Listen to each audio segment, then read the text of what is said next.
आज का share analysis जो है वो है जायडस लाइफ साइंसेज पे, और हम लोग यहाँ पे इसमें डिटेल में चर्चा करेंगे कि यहाँ पे कोई बाइंग अपॉर्चुनिटी बन रही है कि नहीं बन रही है। और यहाँ पे देखेंगे कि अपना टारगेट क्या होना चाहिए, स्टॉप लॉस क्या होना चाहिए और कौन सा अपना है यहाँ पे एंट्री पॉइंट। तो सबसे पहले यहाँ पे देख लेंगे कि यहाँ पे इसके बारे में न्यूज़ क्या कैसा है। तो अगर हम लोग यहाँ पे देखें जायडस लाइफ साइंसेज के बारे में, तो इसका 6 दिन पहले एमटी न्यूज़ वायर्स ने बताया कि Zydus Life Sciences gets US FDA's tentative approval for generic hypertension drug. ठीक है, तो कोई यहाँ पे हाइपरटेंशन ड्रग कोई दवा हुआ यहाँ पे बन रहा है और उसके बारे में इसको जो है एफडीए का अप्रूवल हो सकता है मिल जाए। और ऐसे ही मई 30 को रिटर्स ने बताया कि India's pharma export sales to grow faster this year trade body sales. ठीक है, तो यहाँ पे ये बोला जा रहा है कि फार्मा सेक्टर का जो एक्सपोर्ट सेल्स है वो इस साल बढ़ सकता है, और जिसमें जायडस लाइफ साइंसेज भी आता है। और मई 27 में रॉयटर्स ने बताया था कि Indian drug makers to see FY25 revenue boost in की यूएस मार्केट से इंडियाज रेटिंग एंड रिसर्च। ठीक है, तो रेटिंग एंड रिसर्च एजेंसी ने यहाँ पे बताया कि इसका जो इंडियन का ड्रग मेकर्स जो भी है, मतलब जिसमें जायडस भी आता है, ठीक है, बहुत फार्मास्यूटिकल कंपनीज आती हैं, ठीक है, तो उसका सेल्स जो है ये बढ़ सकता है। ये कहा जा रहा है कि यूएस मार्केट में इसका सेल बढ़ सकता है। तो ओवरऑल अगर हम लोग यहाँ पे देखें तो इसका पॉजिटिव न्यूज़ है। और जब इस तरह का पॉजिटिव न्यूज़ होता है तो फिर वहाँ पे थोड़ा बहुत अपमूव देखने को मिल सकता है फार्मास्यूटिकल सेक्टर्स में। और ऐसे अगर हम लोग यहाँ पे देखें कि इसका जो मार्च 24 क्वार्टर का जो रिजल्ट आया था, ये रिजल्ट आया था फ्राइडे 17 मई 24 को आया था। और इसने अर्निंग और रेवेन्यू के केस में क्या कैसे सरप्राइज किया, तो अगर हम लोग यहाँ पे अर्निंग के केस में देखें तो इसने मार्केट को 19.43% से पॉजिटिवली सरप्राइज किया, जो कि अच्छी बात है। ऐसे ही रेवेन्यू के केस में इसने 3.80% का पॉजिटिव सरप्राइज किया है, ये भी अच्छी बात है। तो ओवरऑल न्यूज़ भी इसका सही है और इसने मार्केट को पॉजिटिवली सरप्राइज भी किया है, जो कि बहुत अच्छी बात होती है। तो अभी हम लोग यहाँ पे देख लेते हैं, इसका एक बार टेक्निकल एनालिसिस कर लेते हैं और यहाँ पे देखते हैं कि यहाँ पे एंट्री, स्टॉप लॉस और टारगेट क्या होना चाहिए। तो सबसे पहले हम लोग डेली टाइम फ्रेम पे है, यहाँ पे आपको यहाँ पे डेली टाइम फ्रेम दिख रहा है, और यहाँ पे हम लोग देखेंगे कि क्या कैसे अपॉर्चुनिटी बन रही है। तो अगर आप यहाँ पे डेली टाइम फ्रेम देखें तो डेली टाइम फ्रेम पे एक यहाँ पे बुलिश कैंडल यहाँ पे शो हो रहा है। ठीक है, अगर आप मतलब बुलिश कैंडलस्टिक के बारे में कुछ जानते नहीं है तो फिर वहाँ पे कैंडलस्टिक का सीरीज यहाँ पे बना हुआ है, वो आप देख सकते हैं। और यहाँ पे अगर हम लोग यहाँ पे देखें तो एक हैमर टाइप का कैंडल यहाँ पे फॉर्म हो रहा है।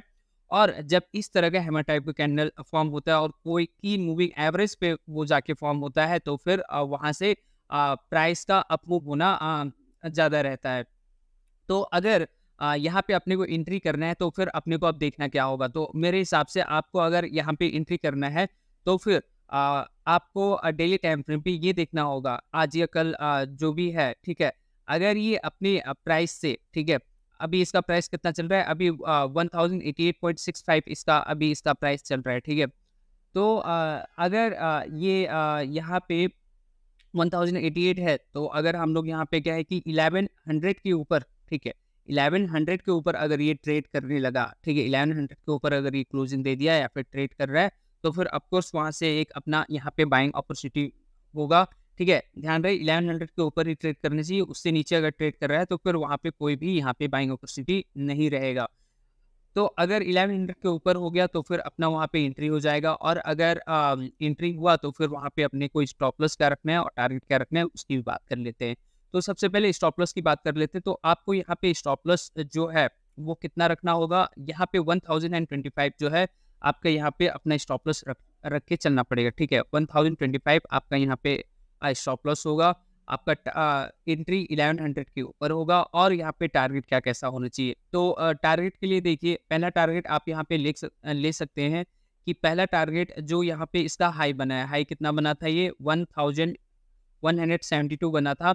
तो आप यहाँ पे 1175 ये आपका पहला टारगेट होगा। और दूसरा टारगेट क्या होगा, तो दूसरा टारगेट जब तक ये अपने 21 ईएमए के ऊपर ट्रेड कर रहा है, क्लोज कर रहा है, तब तक आप यहाँ पे बने रहेंगे, और अगर उससे नीचे क्लोज करने लगा तो फिर वहाँ से आपको यहाँ पे एग्जिट ले लेना है। तो ये हम लोगों ने बात किया डेली टाइम फ्रेम पे। अब हम लोग चलते हैं वीकली टाइम फ्रेम पे और देखते हैं कि वीकली टाइम फ्रेम पे क्या कैसा अपॉर्चुनिटी बन रहा है।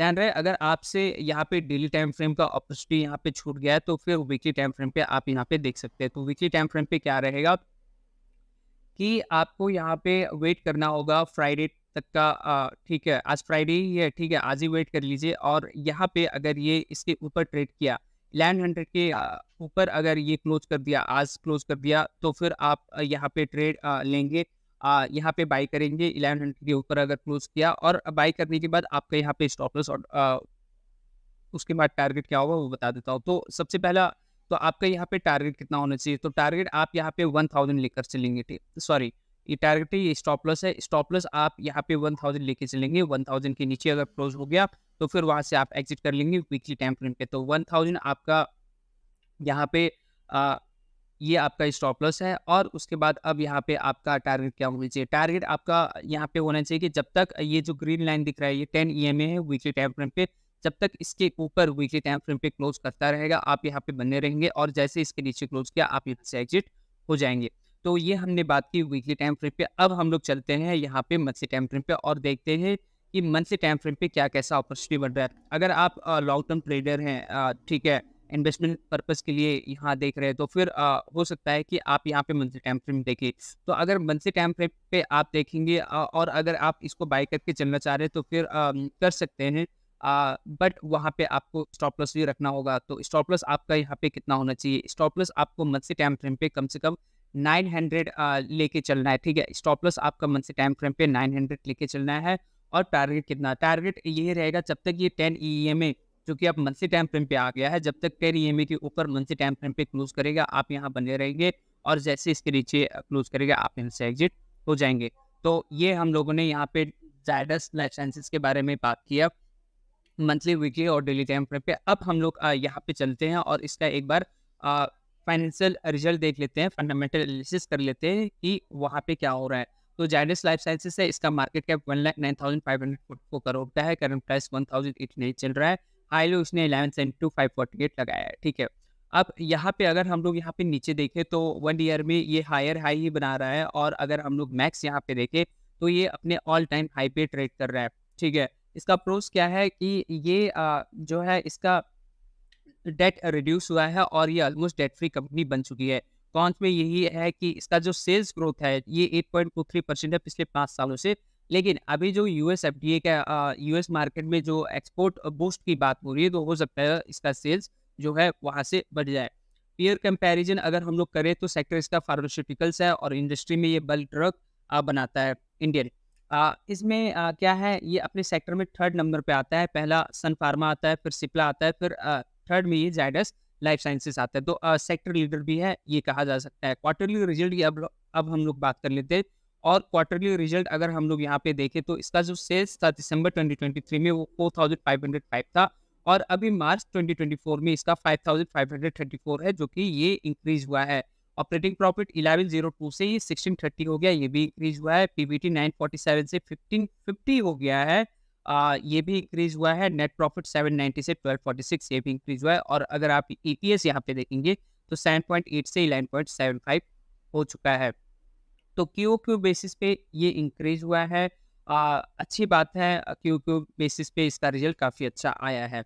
ऐसे अगर हम लोग यहाँ पे वाई बेसिस पे इसका हम लोग कंपेयर करें तो फिर मार्च 2023 में इसका जो सेल्स था वो 5011 था, और अभी ये मार्च 2024 में 5534 है, ये भी इंक्रीज है। ऑपरेटिंग प्रॉफिट 1256 थे, यह 1630 हो चुका है, इंक्रीज हुआ है। और ऐसे ही प्रॉफिट बिफोर टैक्स 484 से 1550 हो चुका है, ठीक है, ये बहुत मतलब ये जंप लगाया है, काफ़ी अच्छी बात है। और नेट प्रॉफिट 348 से ये 1246 हो गया, यानी कि 4 गुना ये बढ़ चुका है, ठीक है। और ईपीएस की अगर हम लोग बात करें तो आपको यहाँ पे दिख रहा होगा 2.93 से ये जंप करके 11.75 हो गया। तो कुछ ना कुछ यहाँ पे सिग्निफिकेंट तो हो रहा है, ऐसा कहा जा सकता है। तो क्यू बेसिस पे भी इसका फाइनेंशियल रिजल्ट अच्छा है, और वाई बेसिस पे भी इसका फाइनेंशियल रिजल्ट काफ़ी अच्छा है।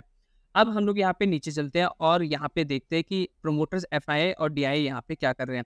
तो अगर हम लोग यहाँ पे प्रोमोटर्स की बात करें तो फिर प्रोमोटर्स दिसंबर 2023 में 74.98 थे, और अभी भी 74.98 है, इसमें कोई भी चेंजेस नहीं है। और डी एफआईआई जो है 4.99% से ये 5.72% हो गए हैं, ऑलमोस्ट 0.74% का इन्होंने इंक्रीज किया है, जो कि बहुत अच्छी बात है। DII 12.96% से 12.55% DII ने अपना स्टेक थोड़ा बहुत यहाँ पे घटाया है और गवर्नमेंट चेंज नहीं है, 0.07% पे ही ये टिका हुआ है और पब्लिक में 6.99% से 6.66% ये डिक्रीज हुआ है। तो अगर हम लोग बात करें ओवरऑल जो एनालिसिस हम लोग यहाँ पे किए हैं, तो ऑफ कोर्स यहाँ पे एक अच्छी खासी बाइंग अपॉर्चुनिटी अपने को दिख रहा है, लेकिन आपको यहाँ पे ध्यान रखना पड़ेगा, जो भी आपको यहाँ पे स्टॉप लॉस बताया, जो भी टारगेट बताया, जो भी एंट्री पॉइंट बताया, जब एंट्री लेवल आए तभी आपको यहाँ पे ट्रेड करना है, अगर नहीं आ रहा है तो फिर इसको यहाँ पे छोड़ देना है, ठीक है? अब बहुत सारे स्टॉक है, उसमें हम लोग यहाँ पे देख सकते हैं। तो ये था जायडस लाइफ साइंसेज़ का कंप्लीट एनालिसिस। हम लोगों ने मार्च 24 क्वार्टर का जो भी रिजल्ट आया था, उसका भी यहाँ पे एनालिसिस किया। जो भी यहाँ पे अपने को टेक्निकल एनालिसिस करना था, वो भी देखा। हाँ, एक बार ये मैं आपको बता देता हूँ, यहाँ पे जो सपोर्ट जो रेजिस्टेंस बना था, वही अभी जो है कहीं न कहीं जाके ये सपोर्ट कर रहा है, ठीक है? सपोर्ट बन रहा है, ठीक है? कैसे? तो यहाँ पे आपको यहाँ पे दिख रहा होगा, ठीक है? एक ये रेजिस्टेंस, ठीक है, फिर इसको ब्रेक किया, फिर ब्रेक करके यहाँ पे इसको सपोर्ट लेवल पे आ गया। अगर आप यहाँ पे ध्यान से देखो तो एक यहाँ पे कप विद हैंडल टाइप का भी यहाँ पे बन रहा है, ठीक है? तो ऐसे यहाँ पे पैटर्न भी यहाँ पे बने हुए हैं, जो कि अच्छी बात है और हो सकता है कि अगर सब कुछ सही रहा तो फिर ये अच्छा खासा आपको अपने को दिखा दे। तो बस आज के लिए ही इतना ही। बाकी आपने इतना समय दिया उसके लिए थैंक यू वेरी मच।